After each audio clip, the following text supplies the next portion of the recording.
Hey, what's up, guys? So, I do want to apologize that it's been a while since I uploaded a video log. But I realized that there's been quite a number of updates recently, and if I have chosen to wait until a later time to upload another video log, it would be a very, very long video log. So, recently I've been quite busy because I received a new opportunity to author a technical resource book, something that I'm very, very grateful for. In 2016 I actually had a similar opportunity to author another book, but I turned it down at the time. And then I later on realized that I should have said yes to the opportunity, because in life, honestly, there are times where you don't really know what's going to happen. So sometimes it's better to say yes than to regret later. And I mean, looking at my current situation now, I am still working in my night shifts in remote customer service. Not exactly a job that I enjoy, just to be honest. I mean, it pays the bills. It provides financial stability. It's what I needed. But the truth is not the kind of job I would have taken on under normal situations. So yeah, I'm still working the same job. The lifestyle, I mean the schedule and the timing of everything in my life has still been not easy to handle. I work long shifts and I sleep a lot more than I normally would, and my daily productivity hours is a lot shorter than before. In the past, I can get about 10 to 12 hours of productivity a day, but now I only get about 3 to 5 hours a day. So it's really a huge difference, in my view. And personally, because of this job, I honestly feel quite restless sometimes, because I'm not enjoying it, obviously, firstly. And I feel that it's not, in my view, intellectually engaging enough. I mean, for me, mentally, I look for challenges. I'm drawn to solving challenging problems. But this job doesn't allow me to do that. So my mind feels like a machine that hasn't been very has been underutilized. I guess that would be the best way to describe it. So I feel restless. I feel unproductive, and there are days when I just feel quite moody. Even if I get enough rest, I would still feel tired. I'm not sure if you can relate with what I'm experiencing, but I think that's the best way I can describe it. Um, but yeah, the good thing is I am working in another job. You can call it a part-time probation. It's a bit unusual, I know, because normally if you are doing probation period for a job, it's full-time, on a full-time basis. So when I shared with a few people that I know, like when they asked, I said there's a part-time probation, people will be quite curious, like, huh? Why is it a part-time probation? So I had to explain that because of my current job on shift, I do have a lot of free time. I will use some of that free time to work on the tasks that are related to the new job. It's a dream career. It's something that have.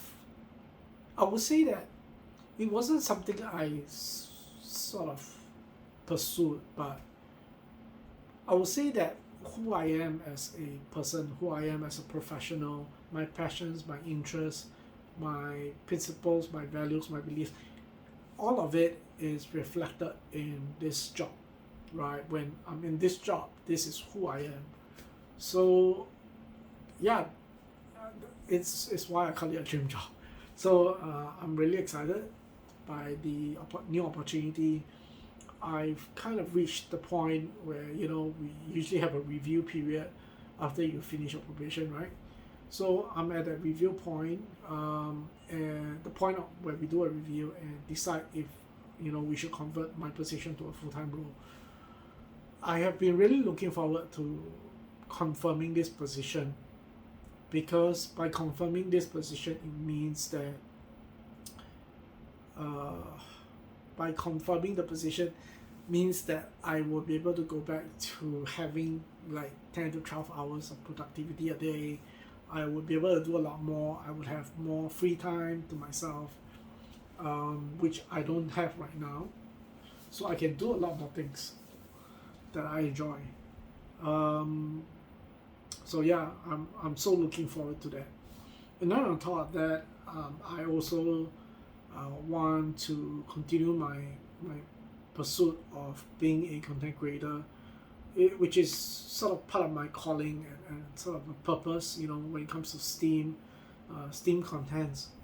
So there are brands that I'm collaborating with. There are, I would say, contents in the pipeline, things that I want to cover and publish.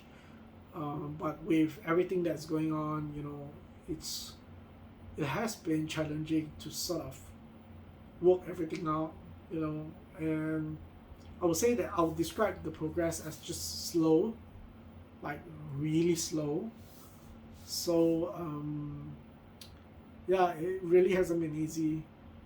For me personally, I tend to thrive on productivity. I tend to excel when I have momentum. But for this past 6 months, this past year, I honestly couldn't find that momentum. I'm still sort of trying to find it right now, but it's just this really, really slow going process. So even if there's some sort of momentum, I'm not feeling it. It's not to the level that I'm used to, at least.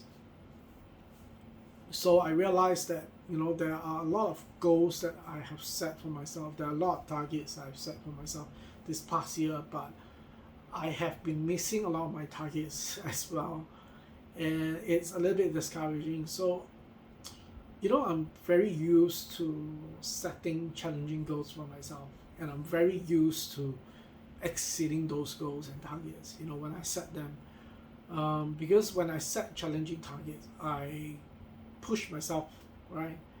And I like that experience after I actually achieve those goals or exceed those goals. But because I haven't been achieving a lot of the goals that I set for myself this past year, yeah, it is demoralizing, and I'm sort of like thinking, do I want to make my goals a little less challenging than I'm used to? I would say that it won't be challenging, maybe depending on the circumstances that I'm in right now.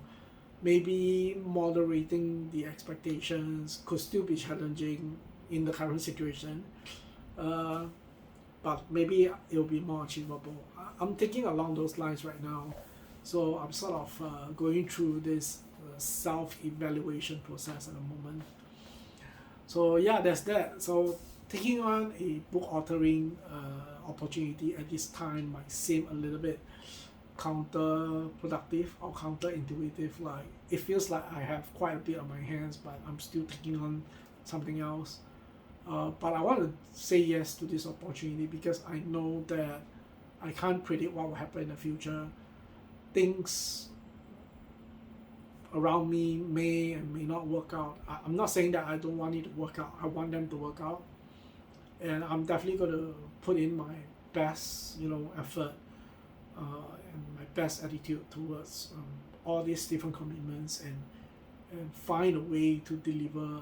Even if the progress is slower than I'm used to, even if I'm not as productive as I used to, at least until my new job gets confirmed and I go full time in that role, then things will be much easier after that. But for the time being, at least I know for the month of June or July, things could still be a little bit slow for me. So I will have to manage my expectations, but I'm excited about the opportunity. The outline, the draft that I created and worked on has been approved, and Pact Publishing, they have created sort of this author portal for me, this portal for authors, so I can fill in all my sort of bank details, and the payments and stuff will be automated. So very excited about it. I'm so looking forward to working on this opportunity. This book It'll be my first ever technical resource book, obviously. So excited, I can't wait to get started. So yeah, so I'm happy about that. So I want to talk about working from home. I want to talk about my working from home experience so far. I want to talk about my stay home experience so far. I guess, with everything that's going on in Singapore right now, with the phase 2 heightened alert that we are in, it's sort of like the circuit breaker that we had last year, but it's somewhat not as restrictive. As in, it's not like everybody is staying home and there's nobody going out at all. There are still people going to work, people going to the office. There are still people commuting. Yeah, it's not like a total shutdown. So, but with this phase 2 heightened alert, I have decided I'm not going to go out because the virus variant B16172 has been spreading quite wildly, if I have to say. Based on the news reports we've been getting every day, it hasn't been positive so far. So, yeah, it's a little bit discouraging. Being an introvert, I think staying at home is a lot easier. It comes naturally for introverts. So we don't feel as stir crazy as extroverts who crave to go out with their friends all the time. So yeah, introverts, we stay home, it's fine, we are okay with it. We will stay home, we'll watch TV, we will watch movies, we will play video games, and these are the sort of things. I mean, I have a lot of stay home activities I can enjoy. Alright, but sometimes I think after spending a year with this pandemic and this new normal of working from home, too much time at home can be a little bit too much even for introverts. But I've been doing what I can to sort of make that stay at home experience more pleasant, at least for myself. I think everybody does different things. Some people bake, some people do planting, yeah. So gardening. So everybody has their different source of stress relief or anxiety relief. For me, I do play PC games. I do Gunpla models. I do my content and stuff. So there are things to keep me busy. And obviously, working from home for this past year, I have been sort of going through this whole makeover process of my work from home setup. I have replaced a number of things. I've thrown away a number of things. I added a number of things to my setup. So yeah, it's a extended slow makeover process. But I'm really, really happy with my setup right now. It has come a long way in my view. Not that I've spent a lot of money. I actually, some of the things are budget stuff, but some of those things are also premium stuff, depending on what I see as a priority, right, for my needs. So there are things that we spend for your work from home setup that are essentials. That is pretty much expected. And then there are also items where I would think you and I would agree that we spend on it not because we need it, but because it's nice to have it and it helps to make the stay-at-home life more enjoyable, less driving you crazy sort of experience. So for me, for example, I actually recently bought the Logitech G 560 speakers, the 2.1 speakers. I haven't had a chance to really experience the speakers at its potential.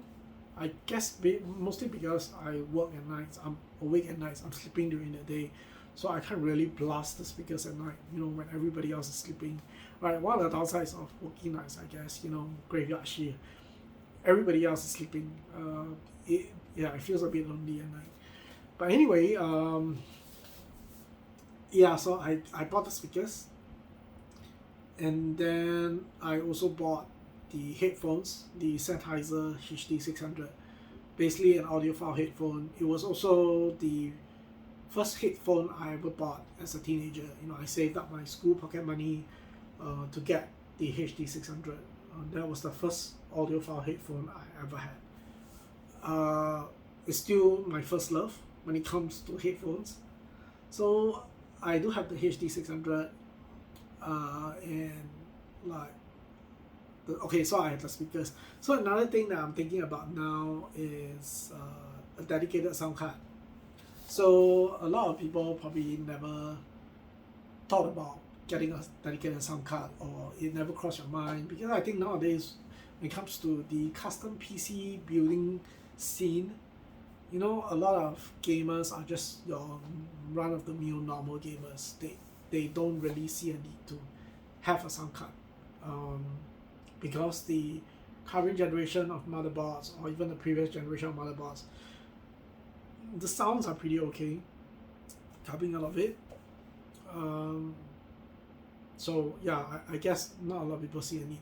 So for me personally, as an audiophile, I have been gifted with a set of highly sensitive ears, right? So I can hear things, or I can hear sounds, audio experiences that others might not be able to pick up on. So for me, when I started using the HD600 and connecting it to my custom workstation, the back of my motherboard, I have a MSI MAG Z490 Tomahawk motherboard. It has the onboard dedicated DAC, the chip, for outputting audio, high quality audio, but to my ears, it just it wasn't up to the standard that I would have hoped for it. So I didn't expect much from it either. So yeah. So anyway, I recently decided to get an external DAC from Creative Sound Blaster.